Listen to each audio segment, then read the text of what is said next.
If you ask the average player what makes a great midfielder, they'll probably tell you that it is passing, dribbling, or a combination of the two. But the skill that actually separates the best from the rest is almost invisible. It is happening constantly, even when they don't have the ball. And the best part, it is completely trainable. So if you give me 10 minutes of your time, then you will never see the game the same way again. Welcome to the Soccer IQ HQ. For this video, we're going to be looking at Pedri, who I believe is one of the best midfielders in the world right now. We can see Barcelona in this first clip just starting their build-up. And we can see Pedri right here checking back for the pass. Pedri opens up his hips and turns downfield. Now with this defender pressing hard towards him, Pedri makes sure to keep his body between the defender and the ball, and also counters the defender's momentum. He has some time on the ball, so he looks for a long pass or to switch the play, until this defender steps out to pressure him. Then once again puts his body between the defender and the ball, and plays the pass out wide. Now he moves towards this defender because it will cause this one to stop marking him and return to his position, which could force a 2v1 if his fullback decides to carry the ball. Instead, his fullback plays the ball backwards, so Pedri checks back into this space to give an option. When he gets the ball, he continues carrying it towards the center of the field. He does this because the Valencia players are in a good block, so he wants to continue moving the ball the same direction to get it out of the compact area. He also dribbles at this defender because it will pin him and keep him from pressing the center back, so Pedri will always have an option to pass to.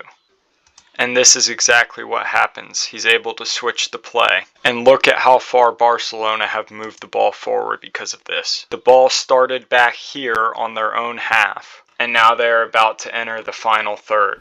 Alright, in this clip I just wanted to give another example of how swinging the ball the same direction that it already had momentum in can move your team forward out of the build-up. So we can see Pedri here in the middle of the field, and the ball is out here. And the ball comes across to Pedri, and his space is slowly getting tighter.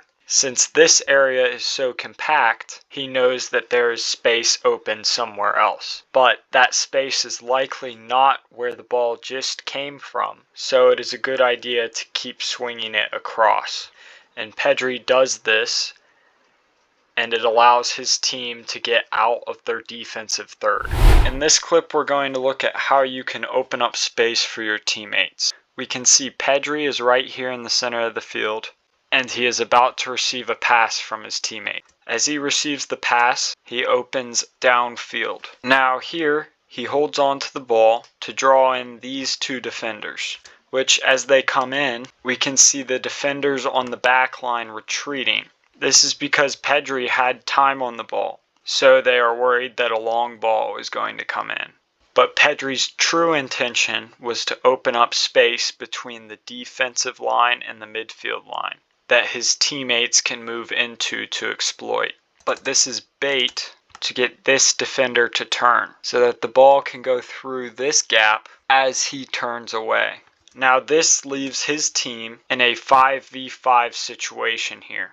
Barcelona should look to bounce the ball back and forth to beat the defense. Instead, this player tries to take the ball on his own, allowing the defense to set up, so he has to settle for a shot from outside of the box. Alright, in this clip we're going to look at how Pedri creates chances for his teammates when the defense is already set up in the final third. Here is Pedri, and here is the ball. Pedri receives a pass and immediately turns. Notice how he turned backward with the ball instead of letting it run across his body. This will calm down defenders because they see turning around with the ball subconsciously as retreating, which allows Pedri to swing the ball the same direction that the pass to him was going, getting the ball out of congestion and isolating his teammate in a one-on-one. But Pedri also checks to his teammate to give support, and his teammate plays the ball back. This time Pedri lets the ball roll across his body because he had checked back, so he knew that there was not a defender on his back, and it allows him to swing the ball forward. But he chooses to play his teammate in the midfield, who then swings the ball in the same direction again to isolate the winger in a one-on-one with the fullback. Here is another example of creating chances in the final third. We can see Pedri right here, and the ball is on his teammate who has just won a 50-50. Pedri moves into this space that this defender just left, allowing him to receive a ball through this gap.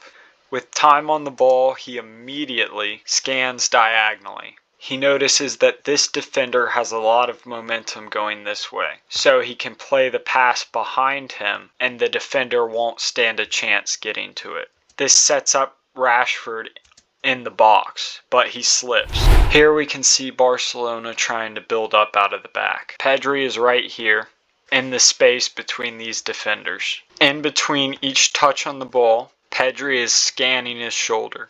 He does this because the ball is moving in a predictable way, so when he receives it, he knows that he has time to turn. Now he can see all the defenders, so he knows he still has time. This allows him to look for a long ball, and he plays a beautiful one over the top to Rashford. Now Rashford cuts the ball back against the other team's momentum, making it hard for them to stop the attack. And let's just appreciate what Fermin Lopez does here. He approaches the ball like he is going to shoot, but he hits the ball with the outside of his foot and megs the defender for a pass to his teammate. But his teammate shoots the ball off the post. Alright, in this clip I want to look at how Pedri deals with pressure when he is in the build-up. You can see Pedri right here, and his teammate is right here. He just received a pass back from Rashford. A pass back is a pressing cue, and we can see these two defenders responding to it. Pedri turns to put his body between the defender and the ball, and he opens like he is going to play another pass back. But the defender slows down, so Pedri cannot go against his momentum effectively. So he fakes outside, and then inside, and then goes outside again. And every time the defender moves with the body feint. But the constant changing of direction causes the defender's reaction speed to slow down. This is because Pedri has done so many feints that the defender expects another feint. So Pedri is able to escape and keep his body between the ball and the defender still. Notice how this defender is not moving backward at all, but Pedri has a lot of forward momentum. When there is a large difference in momentum between the attacker and the defender, it gives the attacker a big advantage because it allows the attacker to counter the defender's momentum easily. And this includes when the defender is moving at a slow speed, the attacker can play the ball at a fast speed and the defender will not be able to react to it.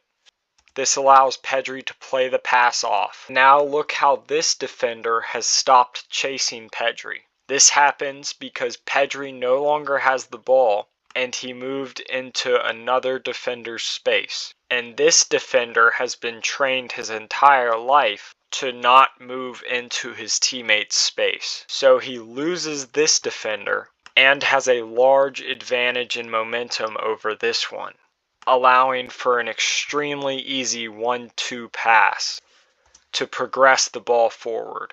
Unfortunately though, Pedri doesn't get the pass quite right. So, let's get into some of the key takeaways from this video. When in build-up, swinging the ball in the same direction as the momentum of the pass to you can get the ball out of congestion and help your team capture space. When in the final third, turning away from goal can relax the defense to give your team more time on the ball. When in the final third, Giving an option in the midfield can allow your team to quickly switch the ball and create 1v1s for your teammates. Passing against the defender's momentum makes it very difficult for them to stop. A large difference in the momentum between the attacker and the defender gives the attacker a very big advantage. Alright, if you made it this far, please make sure to like and subscribe. It is the best way to support me in making these videos. If you have a suggestion for a future video or for the channel, make sure to comment. Also, if you are confused about something, please ask in the comments. That way I can respond to you and help you out. If you want to see more of my content, then YouTube thinks you would like this video. And if you want to watch me break down a game where Holland scored 9 goals, then click here. Thank you for watching, and with that said, that's it from the headquarters.